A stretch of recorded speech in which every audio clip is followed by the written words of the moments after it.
All right, guys. Thanks for jumping on this Q&A. We'll try to keep it within 30 minutes, keep it short and sweet. We'll run through all the updates we have. I know it's been around a month or so, but glad to have everyone here and chatting. So you just have me today. We don't have Michael Gard. I am Michael Krikaris, one of the founders here at Deliverr, and here to answer any questions that come up. So on the right-hand side on the column, feel free to leave your questions in there as they come up. We're going to start it with a quick overview of everything going on, what's going on from a network standpoint, updates there. We'll talk about some category trends we're seeing, and then we'll go from there. So getting into it, let's get on the operations side of things. So in terms of warehouse closures, we have not had any recent closures. We have had COVID cases in locations the past few weeks. As it relates to those different types of issues, it has not resulted in a warehouse closure, but you have seen certain labor shortages. Typically they last for a few days, and then we're able to get the warehouse clean and be able to return to full capacity. We'll obviously keep you guys posted if there are broader closures or things of that nature going on. But so far, past few weeks, things have looked stable, apart from isolated COVID cases popping up sporadically across the network. When we go to the inbounds side, we have been seeing inbound delays. You've probably seen this across the board. If you use FBA or other different types of fulfillment services. For us, this has been an issue of, I think, a multitude of factors. Number one is obviously you do see labor shortages, and with labor shortages in a warehouse, you're going to prioritize outbound shipments over inbound. Now, with that being said, there have also been some sort of issues on the single warehouse side. If you send to one warehouse and we forward out to other locations, predominantly due because we've changed up some internal processes and we hit certain delays that happened a few weeks ago. And if you do have questions around that, happy to talk about it. And so, you are seeing an extension of the SLA to around a week. However, don't expect this as the new normal. We do expect to bring this back down, back within a few days in terms of receiving. We just have this extension temporarily as we've done some internal changes and as we've had a few of these labor shortages across the network. So we're still accepting new inbounds at this time, both essential and non-essential categories. We are continuing to keep the single warehouse program open. However, if you can, I do recommend you send directly to 4 locations because the single warehouse program is certainly backed up right now. But we are working through it. We are cleaning things up, and we are improving speed on the inbound side. So expect that to improve as we get into the next few weeks. On the outbound side, we're still running standard order delays. These are significantly less than what they used to be. You're seeing less and less orders get delayed on Mondays. And this is the same thing where orders that are placed over the weekend, they ship Tuesday instead of Monday. And there's a few things we've been doing to improve this. Obviously, putting more of a focus on the labor side, on the outbound side versus the inbound piece has helped. But also, we've done a lot of systems updates, systems improvements to improve order ingestion. And we're starting to do some Sunday late shipments and having a few warehouses work on the weekends, which has helped on the capacity side. So we're improving there for sure. There's more to do. We're hoping within the next month we can completely remove these standard order delays and have OTS, on-time shipping, really kind of moving at full speed. Fast tag coverage. So this has not yet been announced. It's going to be announced tomorrow, but wanted to give people on the Q&A a heads up. There's going to be a significant increase happening on the fast tag coverage side starting tomorrow afternoon. And there's 2 reasons for this. But if we look at where coverage is going to be, if you're in 4+ warehouses, you're going to be over 80%. 3 warehouses, 65, 2 warehouses, 53, 1 warehouse, 33%. So as long as you follow the shipping plan, send to all 4 locations, you're going to be over 80%. Some of you will be in the 90, 95% range. There's two reasons for this. Number one is we are starting to see better carrier performance, and that's kind of been consistent week over week. Number two is that we have communicated with the Walmart team to work out a way to increase coverage, but we are going to see a dip to on-time delivery percentages. So right now we're operating around 93, 94% on-time delivery. We're going to bring that down by around 2 percentage points to around 91, 90% on-time delivery. But that's going to enable us to increase coverage on the 2-day program for Walmart. And we're going to carry this across all different fast tag programs, including Shopify, including Wish. So this is from guidance from the Walmart team. They basically pushed out the recommendation that we lower on-time delivery to increase fast tag coverage, and we're going to adhere to that guidance. Now we're working with the Walmart performance team so that this won't affect your status on the marketplace or anything surrounding that if we do drop by 1 or 2 percentage points on on-time delivery. So we're hoping to return back to fully normal within the next few months, but we are pushing this temporary workaround to push fast tag coverage up while not impacting your account's performance, but you are going to see on-time delivery dip a little bit in terms of if you're managing customer success. You may see that it's 1 to 2 percentage points, so I don't know if it's going to be noticeable in turn from a buyer customer service standpoint, but internally that's what is going to be going on. So if you have questions around that, feel free to leave questions on the right-hand side. All right, going on to the next slide, we are in selling strategies and category performance. Before we get into that, we have our Discover conference. I'll be speaking there. We're going to have a lot of different speakers there. It's end of this month, so I think it's July 28th, July 29th. And we're going to be giving out $15,000 in Deliverr credits to Deliverr sellers. So we really want our existing sellers to be there. We are going to be announcing 3 new products. 3 big product announcements are coming out then. And we're also going to have a lot of different sales channel speaking. So you're going to have Google Shopping there. You're going to see Shopify Plus is going to be there. Walmart's going to be there. And the Wish team is going to be there. So you're going to have a lot of cool speakers there. We're going to be talking about these 3 new product announcements, $15,000 in credits, and also talking about some category trends. So I know we talked about category trends on this. We don't really talk about category trends at a sales channel level. And we're going to actually break it down so that you can see for a certain sales channel, what are the different categories doing well. And you're going to see some really interesting trends. Like there's certain categories that do really well on Walmart that do really poorly on eBay and vice versa. And you're going to see some also interesting things like when you look at Wish, when you look at Amazon, Shopify, things like that. So we're going to kind of talk a little bit more about that and talk about the different category trends, and hopefully that'll help you guys when you look at expanding on different channels. So happening end of this month, feel free to register. Really pumped for that. So going on to what we're seeing right now on the category side. So health, continuing very consistent. Now you did see that really big bump as we talked about many times before in April, and it carried on through May, and then you see this leveling off in June and July. You may start seeing this come back up and tick back up with some of the resurgence in COVID that you're seeing across the Southwest, and also as we get into the fall, you'll probably see a resurgence in COVID in the Northeast. And so, but continuing very, very strong. If you look at it versus February, January, pre-COVID period, just in an elevated standpoint, so moving very quickly. And this is in terms of SKU velocity, how we're seeing things move. And so health is very, very strong. Again, we separate things between super category, subcategory. Health is a super category. It covers, vitamins and supplements. Personal care covers a lot of different verticals. But overall, that super category performing what has been the steadiest and best performance of any super category out there. If we looking back the past, 3 to 4 months. Clothing, this one's been really interesting, certainly a whirlwind.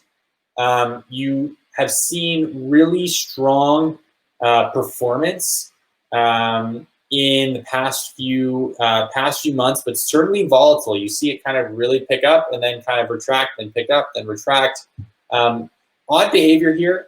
And you do see a little bit of a decline as we get into July 4th, but now expect to see a resurgence as we get into back to school, as we get into end of July, early August. And you're starting to see a level off here. But in terms of average velocity, not moving quite as fast as the health super category, but certainly interesting. As we've talked about before, the areas in clothing that we have seen really big opportunities are in the low ASP items. So items below $40, below $50 tend to do very well, tend to be performing very well above their traditional averages. Premium clothing tending to have a much tougher time as we look at this segmented out further. Home, another really strong super category for us. You saw a huge increase to that in COVID, particularly as people move from traditionally being more outside the house to being inside the house, right? And so you saw that big improvement in velocity here, SKU velocity on the home items. And then you saw this level off and kind of this slow kind of decline. It's still operating much higher than pre-COVID levels. Very similar trends here to what you see with health before. Not as, or a little bit more extreme, not as consistent and smooth as you see on the health side, but interesting trends nonetheless. Sports and outdoors. This one's been interesting. You saw it obviously improve as we, really increase as we went into COVID. But then you saw, it kind of maintain very level piece as we entered the summer. And now that we're kind of in the summer, you're starting to see this kind of retract back down. And so that's kind of interesting. That kind of alludes to the point that the seasonality here is kind of worn out. So I'm not sure how much more this category has left until you're going to start to see that decline as we get into the fall. But we definitely saw a really nice ride early as we got into the April, and then it continued on into June. But now you're seeing that decline. Most likely, this year, these aren't really replenishable purchases. These are going to be one-time purchases. You're not going to see a lot of repeat buyers in this category. And so you see that big bump before the season starts, and then you're seeing kind of mid-season, you're seeing that tail off. Toys. This one has just been really, really strong throughout the season.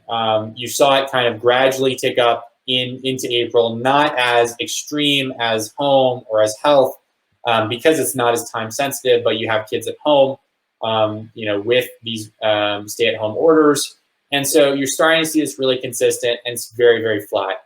Hard to see if this comes down. If you do see kids return to school, this may start to decline as we get into August, though that's really, to be determined. And so we'll keep an eye on this one. This category is also really interesting as you look at it channel by channel basis. So you're seeing on Wish and on Walmart, toys are doing particularly well, but they're not doing so well on eBay or on Amazon, places like that. So more to come there when we get into the conference and Discover. We'll talk a lot more about this, but kind of initial reactions as we get into toys. So we're going to talk about this in Discover. Talk about this commerce graph, the idea around being on a lot of different sales channels and making sure you're in front of these Discover platforms. Historically high numbers of people are going online to shop. You're seeing all sorts of announcements coming with these different sales channels. Really exciting time to be in e-commerce. So anyway, make sure your products are being seen. You should be adding as many channels as you can. We've made it hopefully easier for you to do that. If you're on Deliverr, you can now add a lot of different channels. We actually just updated that channel screen this morning to make it easier for you to connect more and more channels and have a lot of different promotions associated with that. In terms of promotions, we're continuing to run the free inbound promotion. We also have a promotion for certain sellers if they add new channels. So a few different promotions going on. All of these are hyper-targeted based on your seller profile, based on what we see going on, and based on your selection. So if you have other questions around that or questions around different promotions that you'd like to be included on that you think you're not included on, let us know. In terms of if you're selected for a promotion, expect to receive an email and an in-app notification. Those are primarily the core channels for which we distribute these promotions and we distribute this communication. So be on the lookout for that. If you see that, to take advantage, because a lot of these are pretty compelling. All right, with that, we got through pretty much everything on the update side. And with that, I want to open it up to questions. So on the right-hand side, feel free to leave questions here. Any questions around any of the pieces that we covered around fast tag coverage, inbound SLAs? I know we talked a lot about category performance as well. Happy to answer that. And then if not, happy to return another 13 minutes on you guys' schedules. All right.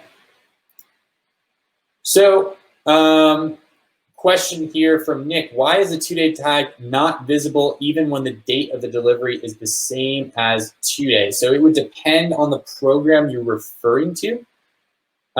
If that is referring to Walmart, that is most likely a bug in the Walmart system, in which case we'd have to file that. I know that was a known bug around 2 months ago, where you were seeing items that had 2-day delivery, but the tag was not showing for whatever reason.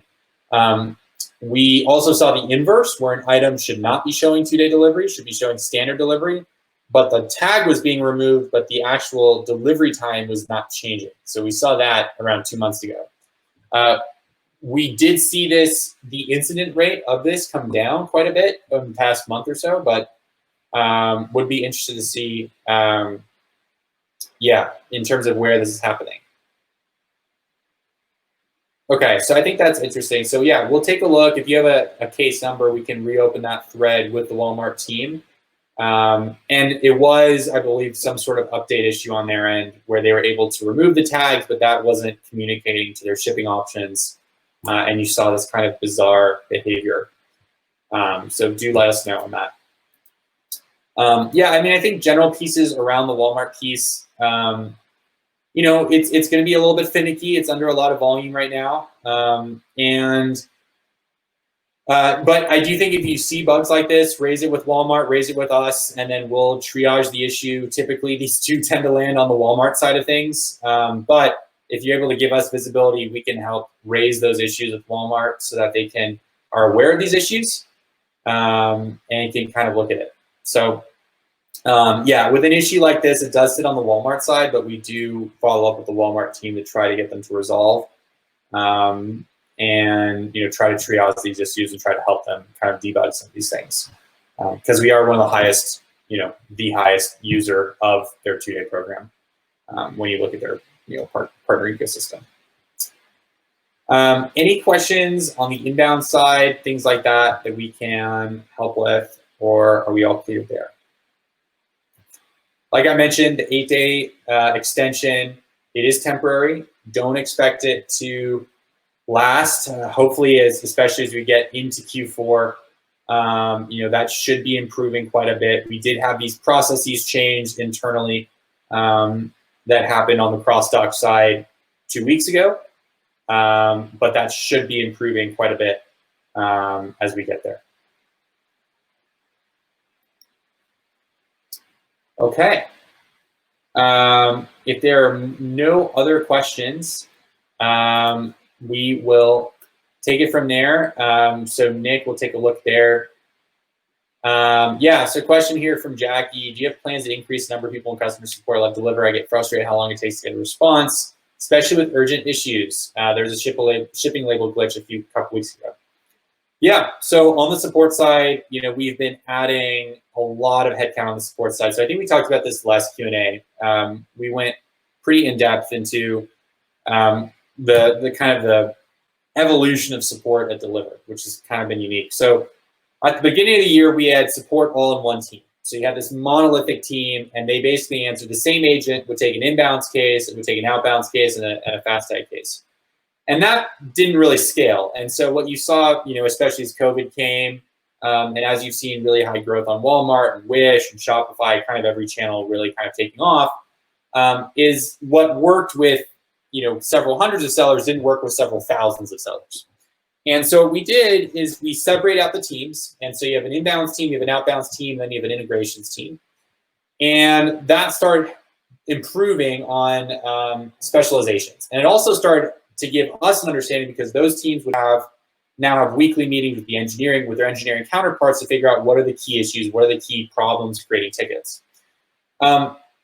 So then what we were able to do on the outbound side and on the integration side really improve in terms of response time. So if you see over the past few months, if you have a problem on an outbound shipment or a problem on an integration issue, integration configuration, something like that, those are getting resolved within 1 to 2 days. So very, very quick. At the longest, it could be like 4 to 5 days. And that sometimes could be like an issue like Nick's talking about, where it's an issue that's going on with an external partner, is not actually something within our control. Now, you had two teams really improve on the response times. You have a team, though, on the inbound side, and that's where you're seeing the response times not improve, right? You can see a ticket sit around for a few days. And the reason for this actually is not predominantly on support. We could add 100 people into the support side on the inbound side, and it can make things slightly faster, but it's not going to get to the core of the issue. And so that's why we are going to actually start segmenting out inbounds into further segments of teams, because it's such a huge bucket. And we're going to separate it out between ship to 1, ship to 4. So we have specialized teams, ship to 1, specialized teams on ship to 4, because on the product side, we have a very similar setup.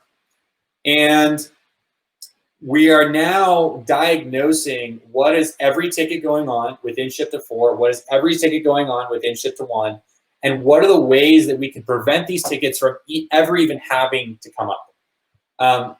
And those are the pieces that we're going to be improving. And that's where you're seeing on the engineering side, they're basically looking at, for example, I did do like one-on-ones with the engineering team leads. I did a one-on-one with the ship to 4 engineering team lead. And he has now a reason code of every single shipment, every single shipping plan that is beyond SLA, and what are the reasons for that?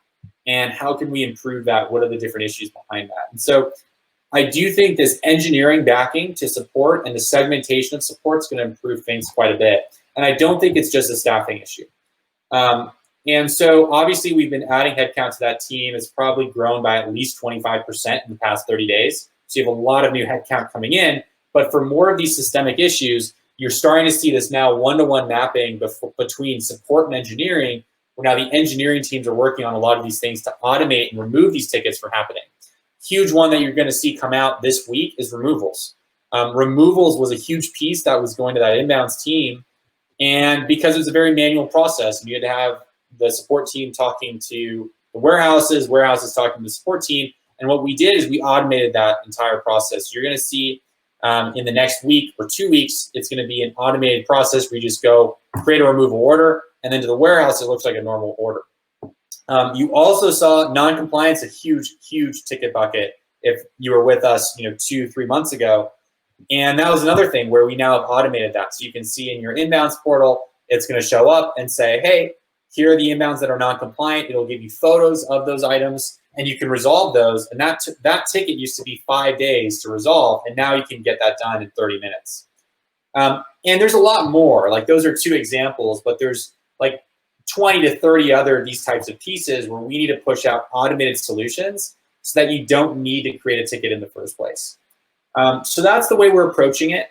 And that's what we're seeing. And we're hoping, we have a huge focus on Q3. Outside of the 3 products you're going to see get announced at the conference, a huge piece of the focus for Q3 is stability. It is on improving that because we know that's a huge piece. And we know that everyone is under a lot of stress. Everyone's under extremely high volumes right now, and stability is critical. And so we have a lot of internal goals for us this quarter to really bring down that amount of volume that you're seeing on the ticket side, so you don't have to create as many tickets, and the tickets are getting resolved quicker. But hopefully you're seeing with 2 of the teams, it is improving. On the inbound side, obviously not seeing the level of improvements that we want. And that's where we're talking about the product improvements.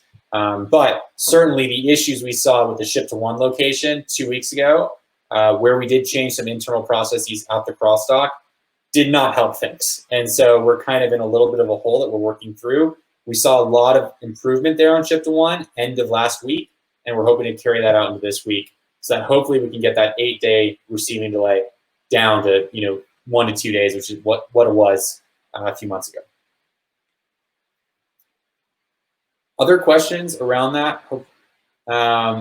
Yeah, so in terms of urgent track versus regular track, we actually already have that. We do have an urgent and normal track. Even though for inbounds, it is at the level where it is backed up, where urgent could take a day, could take 2 days to respond to on inbounds. However, if you're outbounds or if you're integrations, it should be within the day for an urgent ticket to get responded to, unless there is an extreme case or an extreme fire that's going on.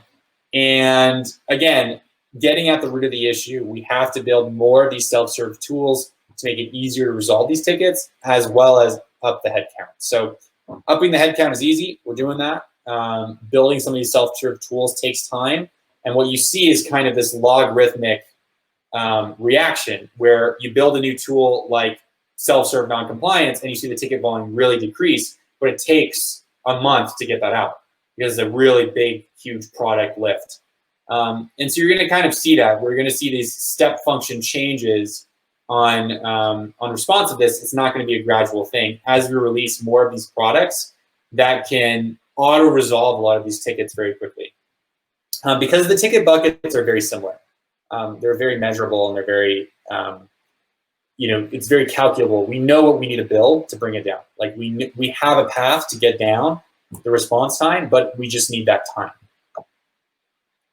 And then on the engineering side, we are upping headcount as well. So that headcount's been increasing, throughout COVID. We've been hiring like crazy. We're now, over 80, almost 90 people now, and huge chunk of that is engineering, because a lot of these tools to bring down ticket volume require significant engineering and product work. We've also hired product managers as well. We didn't have product managers until recently, and they're helping bridge that gap between engineering and support in a really nice way that typically we didn't really have. It was, some sort of hybrid approach between engineers, myself, and our head of engineering.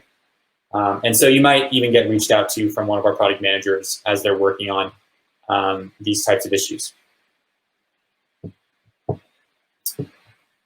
All right, I think we can take one more question. I want to make sure we end on the half hour so that you guys can get to it. Any other questions? Anything around category performance, anything like that? Anything I can help answer? All right, expect to see the fast tag change coming out Tuesday. We're also going to be doing a teaser product announcement on Wednesday. So feel free to see that. It'll be pretty exciting. And then the 3 project announcements at the end of this week, or at the end of this month, sorry. And then hopefully seeing a lot of these improvements as we automate removals, improve non-compliance, improve some of the status updates on the inbound side. You're going to see that ticket volume hopefully come down, and also that those response times improve quite a bit.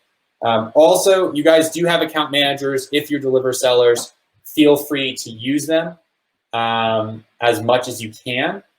So everyone's assigned an account manager.